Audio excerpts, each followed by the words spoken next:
talk to me about the highlight. What's Okay, going on? so the highlight, my news anyway is that Kayla is back in town to do a show. So our family dynamic is, full of energy again. And one thing that's funny is that she's like a big breakfast eater. Like she is because she's a dancer, she's just moving all day long. So if she doesn't get enough in her body early in the morning, then she struggles the whole day. And I'm sort of the opposite. Like I do like a smoothie. I mean, Tom and I both. We do smoothie, lighter foods like fruits and things in the morning. And then we don't eat like a real big meal till lunchtime usually. And so that is just like not working in this house. So a couple days ago, Kayla, out of desperation and exasperation, because she was so sick of us not having enough for her to eat in the morning, she ordered breakfast from Gloria's Cafe and Bakery on Lakeline and Cedar Park. And so that's who I'd like to highlight. They're just tucked away in like a little strip mall right at like Whitestone and Lakeline is basically where they're at, 1431 and Lakeline. But they have a huge range of foods and it's really good prices, really large portions, breakfast all day. It's just, I was mad at myself that I had forgotten that it was kind of there. Like I just hadn't gone in a while. And it was so good. So here we go. We're going to go visit Gloria's. Play.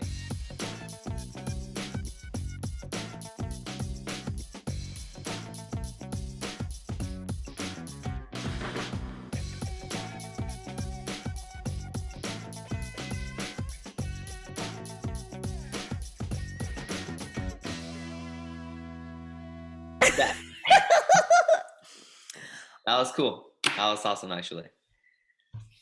Hey, so for today, we're gonna have a really special guest. Her name is Justine Jovel. She's the BP of Family Wealth Counseling, and we're gonna be talking to her about her experience on long distance relationships, right? Which is our topic for today. So let her in. Let's talk to her. All right, here she comes.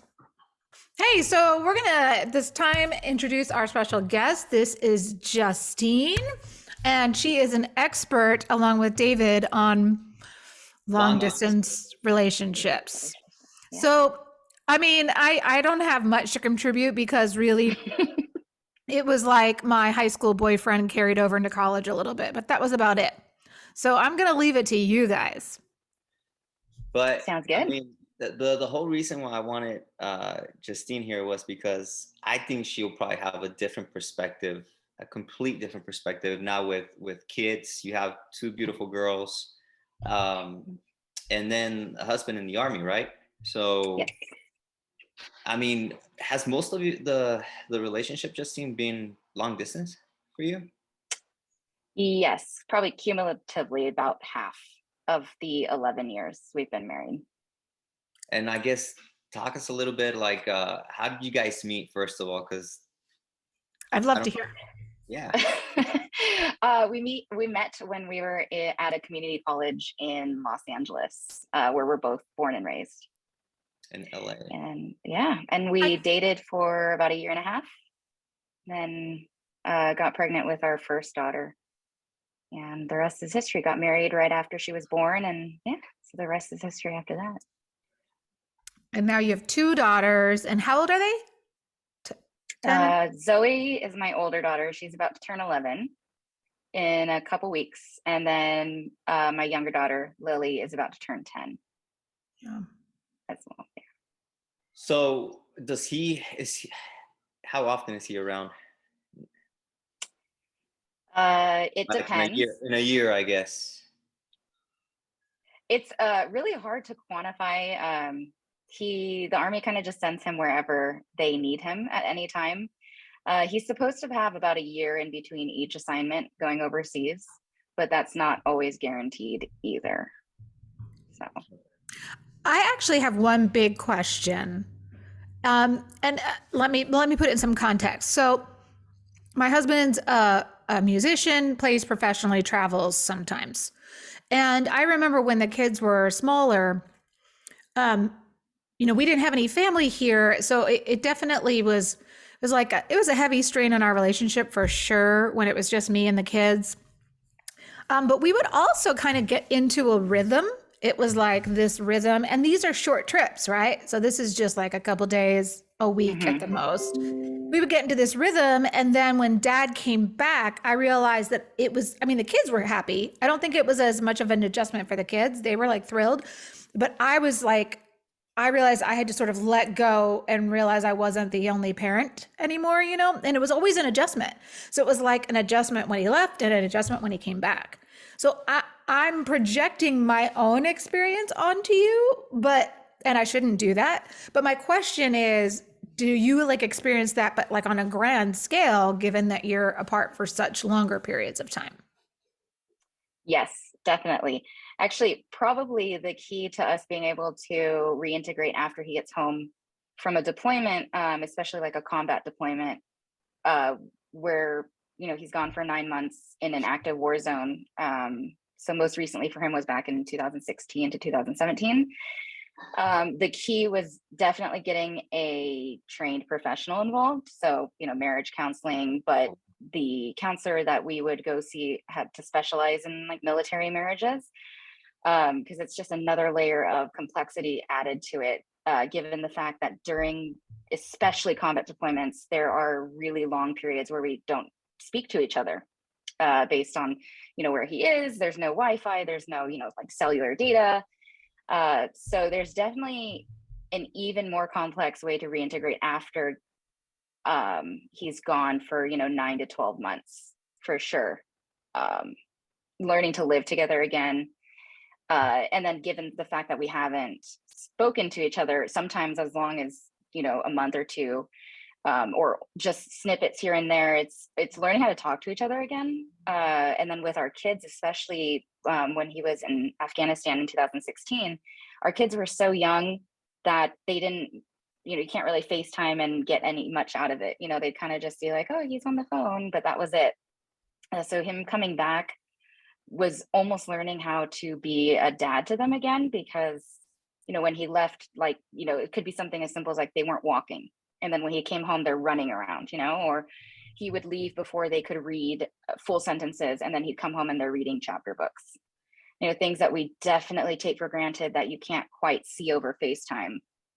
Even like, height, like they're like 6 inches taller than the last time you saw them. And so it's definitely was a learning experience, and it will be this time when he comes home as well. Gotcha. So do you try to be extra careful about like documenting things? Because I feel like I would be terrible at that. Like I would want to do that, but in the pressure of just doing life, I just don't know that I would be great at it. Just like documenting big things or changes. I try to, not always 100% successful. When they were younger, I used to do it a lot before I established my career. It was a lot easier to be a stay-at-home mom and get everything on a camera or video and kind of send them all over to him. Now, with a really heavy career and a lot of work hours, haven't been able to keep up as much. It's kind of what you were saying is almost like a survival mode at this point. Last year in 2021, he was gone for the entire year. And then he came home for about 10 months and then he left again. So that year he was gone, that was when COVID happened. And I definitely wasn't documenting anything at that time. I think we were just trying to get through whatever this pandemic was at the time. I think we're so far into the pandemic now that we've forgotten that at the very beginning, we didn't know what kind of pandemic it was going to be. We didn't know if it was going to be killing everybody. So at that time, I was kind of just literally survival mode, trying to keep my kids safe. They were home from school. My work was closed. It was something that I hope doesn't happen again ever. And then, with him being gone all the time, sometimes the documenting makes it worse, where it's like, okay, so here is, them taking their first driving test, for example, right? And then knowing that it's going to be 8 months until he can see it or really experience it. So I think when I first started out, it was I was definitely more open to documenting, but now it's more of a getting into the flow of just living every day. And we try to FaceTime and have him be present if it's something that's truly important, but not as much documentation as I'd like. How do you, I mean, God, I have my wife here, right? And it's easy for us to, well, not easy. It's actually really difficult for us to manage the girls here at the house. And that's with both of us here present. Mm-hmm. Is there like any advice or tips, because you're doing it pretty much solo for long periods of time? How in the world do you manage? I mean, is there an app for that? I don't know. The best advice I can give, at least for being a military spouse, was creating a support system. So everywhere that we've been stationed, the easiest way for us to get support system is to join a church in the area. And believe it or not, Facebook groups were also a big help for me to kind of meet people that I wouldn't normally be going out and, like saying, hey, do you want to be my friend?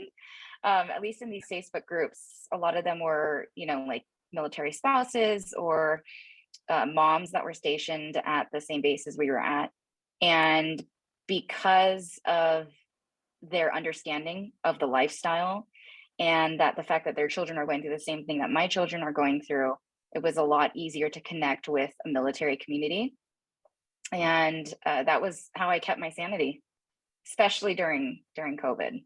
But that is smart, because you have other people that are going through the exact same thing. And Yeah. I have a question though. Now that you're now in this day and age, do you see a lot of vice versa, where the wife is actually out in combat and the husband is? I've seen it a handful of times. It's definitely not common. Not common? Not as common as you would think in 2022, or maybe I just haven't come across it as much. I've met, when we were stationed in upstate New York, our neighbor was a stay-at-home dad and his wife was a battalion commander. So she's pretty high up, in charge of, something like 600 or 700 soldiers. And she was gone all the time. And when we moved from New York to Texas, she was about to go to Afghanistan on a deployment. And it was the first deployment that she had gone through where she had children. So they had been married for a while prior to that. And it was interesting sharing my experiences and what would be helpful with a man, not because he was a man, but just because, all of the support system that he would be encountering would usually be women. And he had told me outright, I'm not great with emotions. I'm not great with, like getting on my knees and talking to my little daughter who's just missing her mom. And I said, sometimes the gender doesn't quite matter. They know that you're their dad and that you'll keep them safe. It's not the same, but it's better than, having both parents absent, which I've also seen. Wow. That's good. Good info. What you just said as far as the support groups, though, that goes a huge way, because us being here, we don't really think about those type of things because we have each other. But once you're going solo, it's a whole different ballgame, right? Definitely. It pushes you into somewhere that may not be as comfortable as you'd like. I don't necessarily love going out and meeting people that potentially I'm entrusting my children with as soon as, a few months after we get stationed somewhere. But I've met some of my closest friends through there. And now I can say I have friends across the United States and the world. That's awesome. amazing. I also want to say I'm so impressed with the idea of integrating a counselor right away upon reentry, so to speak. I just think that that's brilliant. Is that standard? Do you think? Is that something like the military offers? It is something that the military offers. There's a couple of programs there you can get the therapists or counselors for, it's something like 6 to 12 sessions for free. I can't say if it's standard. I do know that the idea of counselors and therapists and psychiatrists are, from the people that I've seen and the wives and the soldiers that I've met, they're a lot more open to it versus, say, my civilian friends. Or I mean, I am a civilian, but my friends that don't have any relation with the military at all. Sometimes I see a lot more resistance in terms of mental health, and there's a lot of stigma still attached to it. But I feel like in the military, the culture has really cultivated the fact that we can't get through these types of lives without somebody helping with our mental health.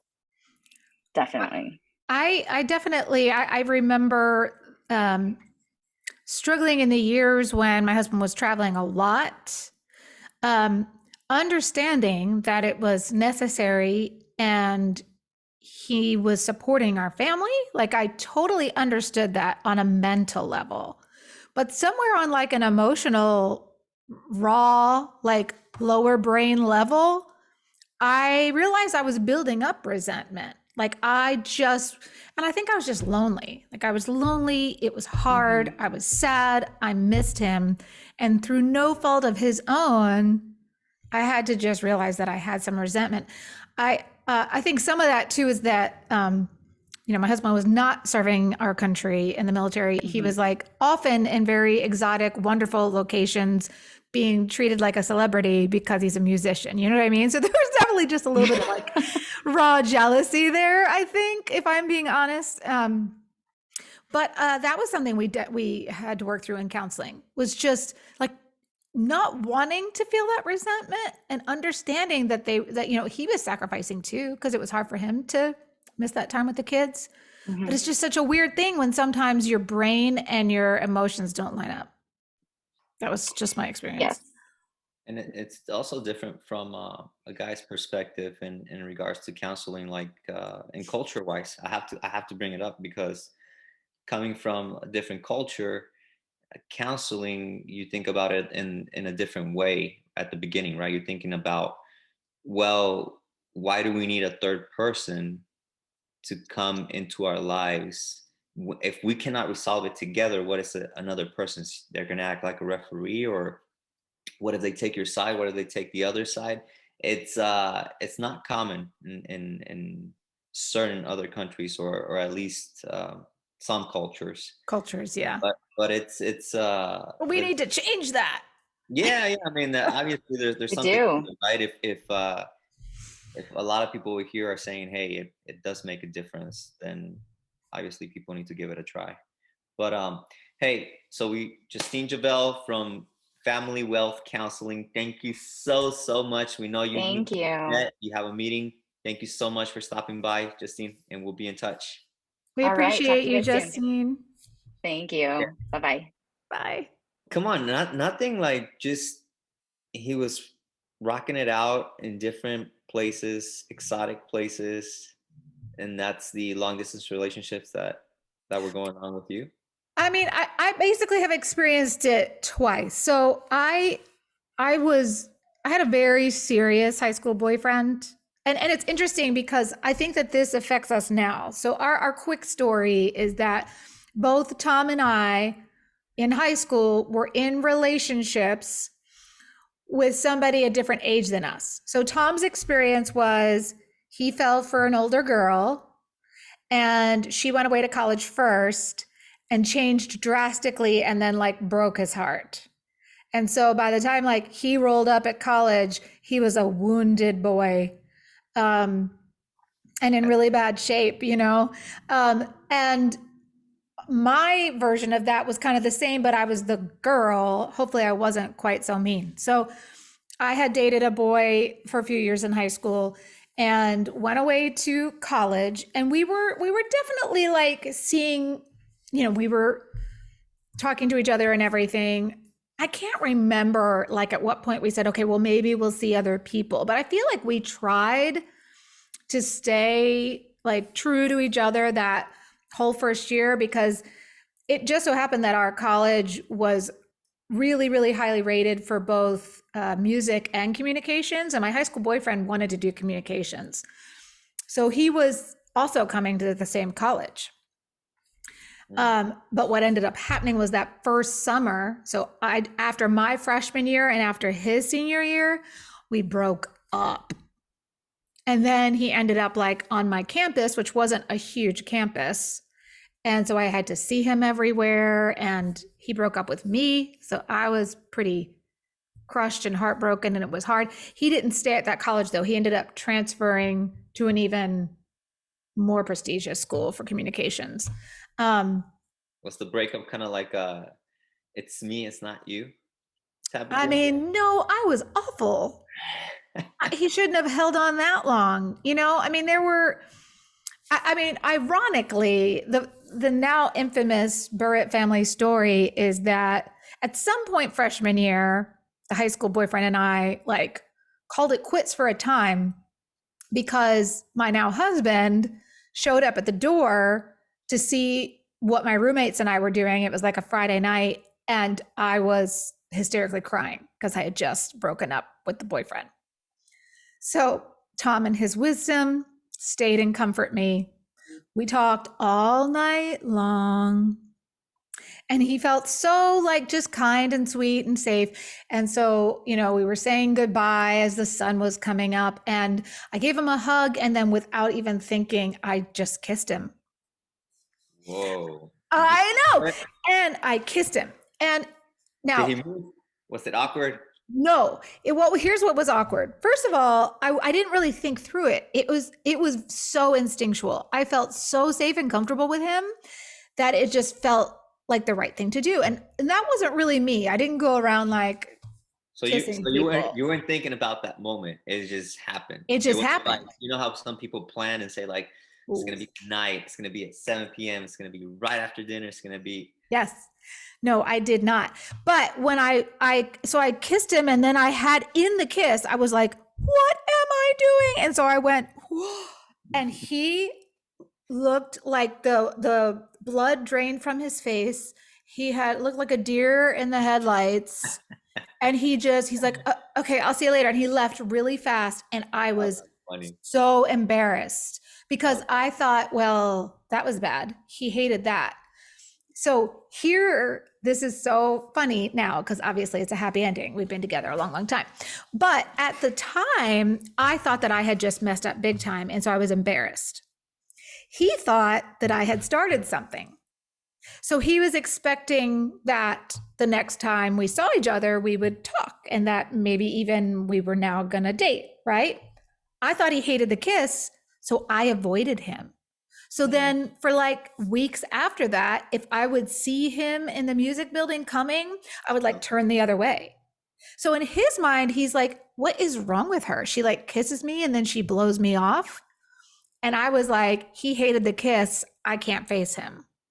So that lasted for a few years. Oh my God. Wow. Where we started dating other people. And what was actually super sweet is that he didn't like it if somebody was speaking about me in a disrespectful way. So even though we had that like awkward ending, we were good enough friends that I just remember there was a boy that was like, I was dating this boy, and apparently he was just saying like, I don't think I should date her. She's really ugly. Like, I just hate her hair and blah, blah, blah. It was like saying this to a bunch of guys in the percussion department. And Tom was there and was like, hey, like, that's not cool. Like, don't talk about her that way. And that got back to me. So other people were like, like, you shouldn't date this guy because he's really a jerk and is saying this. And not only that, but Tom like stepped in to defend you. And that stayed with me. So much, much later, when Tom had gone through a terrible tragedy and was very much sort of alone, I remembered how he had stood up for my honor, had like been there for me. And so, though it was scary, I took the risk to talk to him and make sure he was okay. And the rest is history because we ended up married. But yeah, so that was the long distance thing is funny in that it did kind of intertwine with Tom's experience and how we ended up getting together. Like all that is sort of crucial. That's a little bit different than trying to manage a family with, a famous musician going all over the world. This is three different stories, sure, that are completely different to each other, different faces, uh, different times. This is crazy, but it still counts as long distance. So It does. But I want to hear about you because, like, I feel like long distance relationships now must be so different. I loved that Justine was bringing up the point that when he's in like combat zones, like he might not be able to FaceTime or get on. But like you didn't have FaceTime. You know what I mean? Like I had a, what do you call it here? Beeper? You had a beeper. Yeah, we have. That's how old I am. Had a beeper.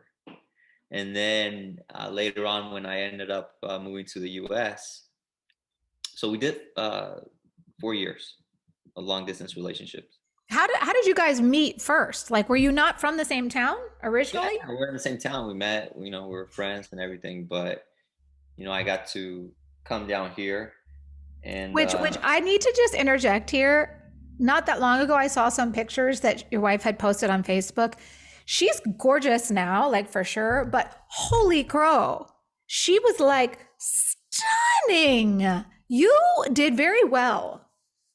got lucky. Don't forget it. Sometimes people get lucky for sure. I'm She's gorgeous. Yeah. So we did the long distance relationship for 4 years, and meanwhile, we needed to figure out a way to communicate because it's hard. It's extremely hard. Sometimes it's not that you want to give that trust, is that you have to be able to make it work. You just have to. You just have to. And was there fights? Probably about 75% of the time. There was always fights. And it's because of trust. You just needed, what were you, why didn't you answer the phone? Or what were you doing? Or you're talking and then all of a sudden you hear this guy or girl in the background and you're like, hey, what's going on? And it might not be normal. I think it's normal now that you see it in a different way now that when you're together, but it was really heavy. It was extremely heavy. I don't really wish that on anybody. So anyway, what I ended up doing, I ended up buying those Nextel phones that sound like click click. It's kind of like a radio. Yeah. Again, that's how old I am. But that's the way we used to communicate from the US to Mexico, because back in the day, calling internationally would be a pretty penny. And when you're in college and you're really not making money, that's an expensive cell phone bill. So yeah, that's how we ended up going through it. And then again, I would go down there probably at least once a year, maybe twice if I could. And then towards the end of her career, she ended up coming over here and visiting um, the U.S. So yeah, we that's how we managed. But it was fun. Tell me about the transition now, because this is the part that I don't feel like I have much experience on. Is like, so if you were apart for 4 years, right? Then finally, when you're in the same place again and able to see each other all the time, what is that transition like? I think I just have a feeling. I know I would idealize it and be like, this is going to be perfection. We're just going to be so happy to see, you know what I mean? Like this sort of fairy tale ending. But I think the reality of suddenly being with each other all the time would be another transition, right? It is another transition because it's just like getting married, right? You get to live with that person. So that's really when you start figuring out like, oh, okay, this is different. It's not what you thought it would be.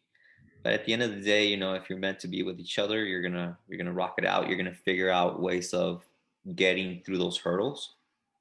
And I think, I mean, if I were to give a suggestion here, if I may, whether you're long distance or you're here together, communication. That's Communication. true of work relationships too. Yeah. Just, yeah.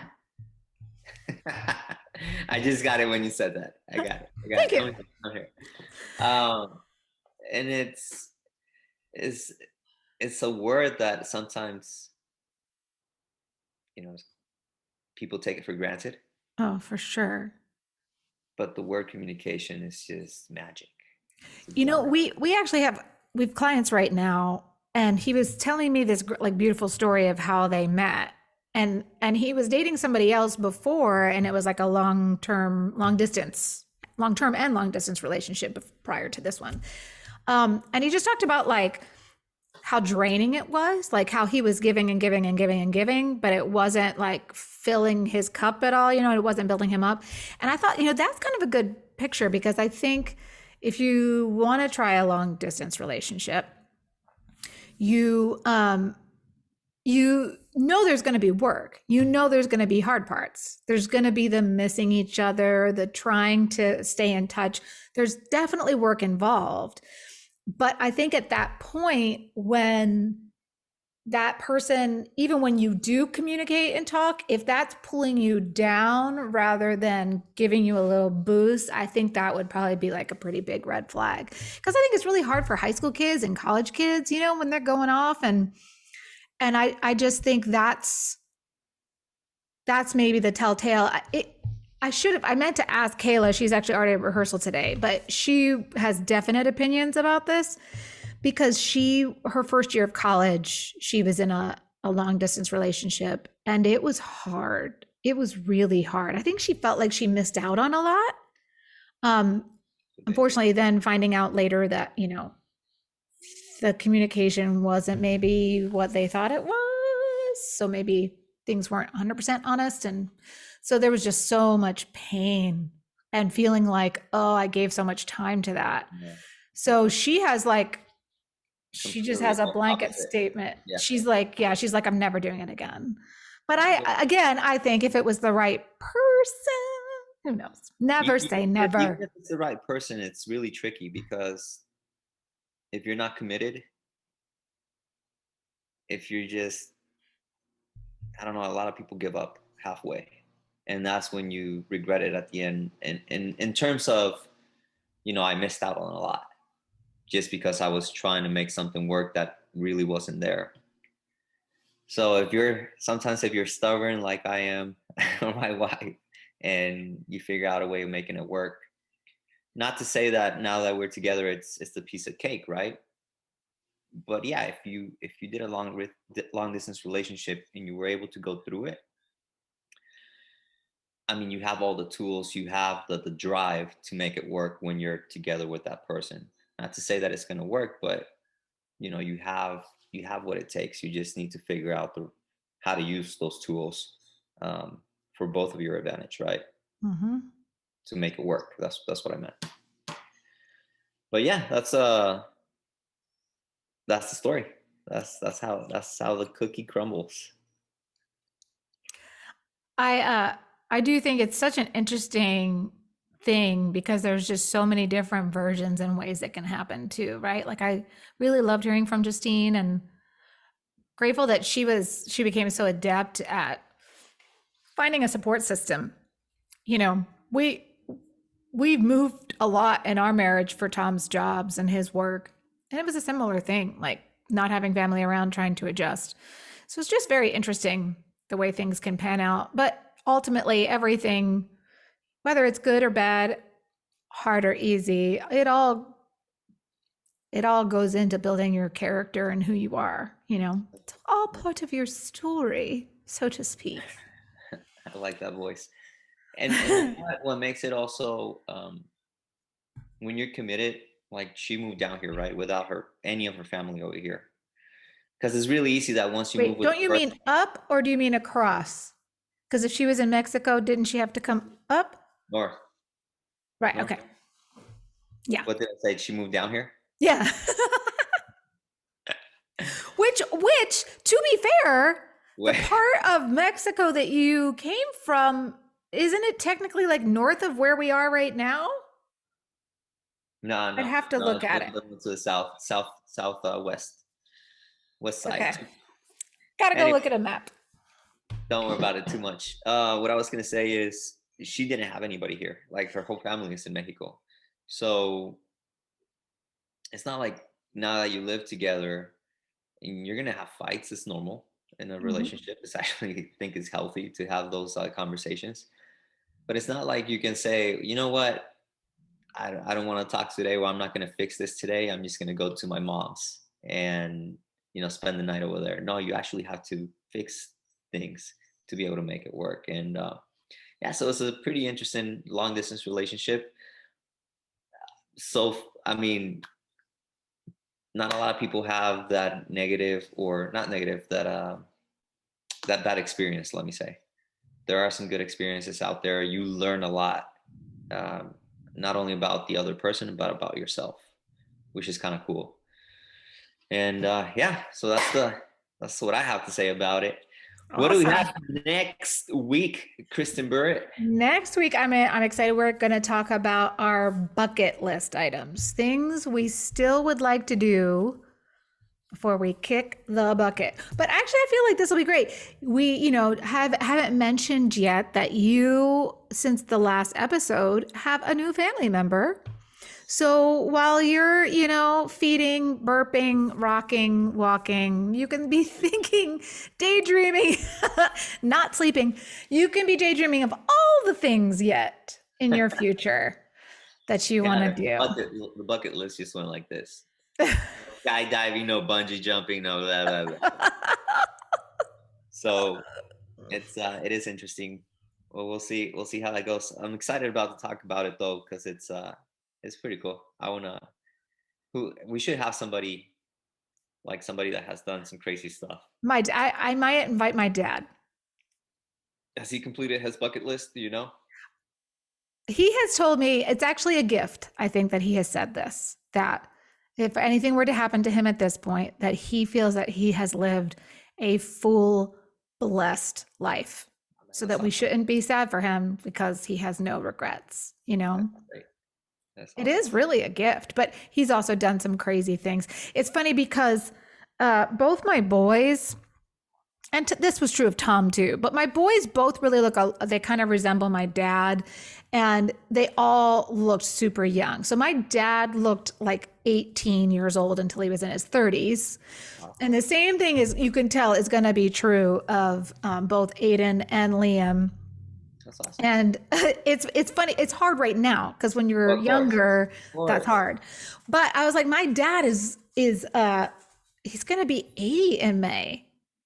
80, and you would never know it. He's just good genes. Such good genes. And full of life and happiness. He's so much fun to talk to. And I mean, my mom the same way. My mom's super healthy and looks great. But my dad's sort of the comedian of the family, so I might ask him to come. I will say though, I'm excited to talk about the bucket list too, because I think in the last few years I have turned a corner, and I'm action on those items, because I'm looking at being an empty nester, and that's like I think it's a phase that I was so scared of. I forgot to realize that could be fun. So lots to talk about with that. So next week, bucket list, and we'll see you then. Thanks for watching. Please like and screw. You did that on purpose. I didn't. I can tell. Okay, so we'll see you soon. Please like and subscribe and join our Facebook group. Be part of the community. So we